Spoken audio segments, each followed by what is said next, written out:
2015년 12월 28일 한일 양국은 약 2년 동안 10여 차례 협상을 벌인 끝에 일본군 위안부 문제와 관련한 합의안을 도출했습니다.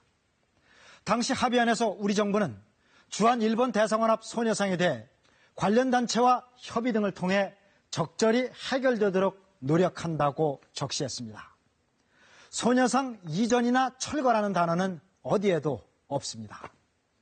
민간에서 세운 소녀상을 정부가 강제로 옮길 수 없기 때문입니다. 그런데도 일본은 합의문을 거론하며 평화의 소녀상 철거를 계속 요구해 왔습니다.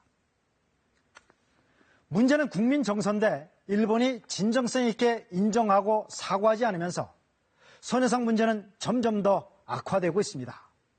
급기야 일본이 주한 대사를 귀국시키는 등 일방적으로 사태를 악화시키자 정부는 강한 유감의 뜻을 일본 측에 전달했습니다. 조빈나 기자가 보도합니다. 나가미네 주한 일본 대사가 굳은 표정으로 외교부 청사에 들어섭니다.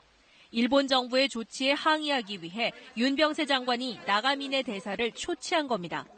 윤 장관은 일본 측의 일방적인 조치가 양국 관계에 부정적인 영향을 미칠 수 있다는 점을 강조한 것으로 전해졌습니다. 매우 유감스럽게 생각한다.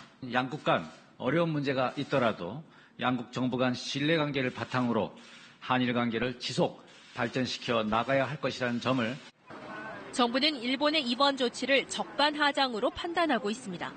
소녀상이 일본 영사관 앞에 추가로 세워진 데 대한 불만은 이해할 수 있지만 그에 앞서 일본 방위상이 야스쿠니 신사를 참배하면서 먼저 우리 국민들을 자극했기 때문입니다.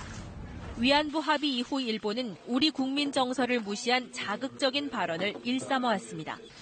기시다 일본 외무상이 일본 기자들에게 잃은 것은 10억엔 뿐이라고 했고 아베 총리는 위안부 피해자들에게 사죄 편지를 보낼 의향이 털끝만큼도 없다고 말하기까지 했습니다.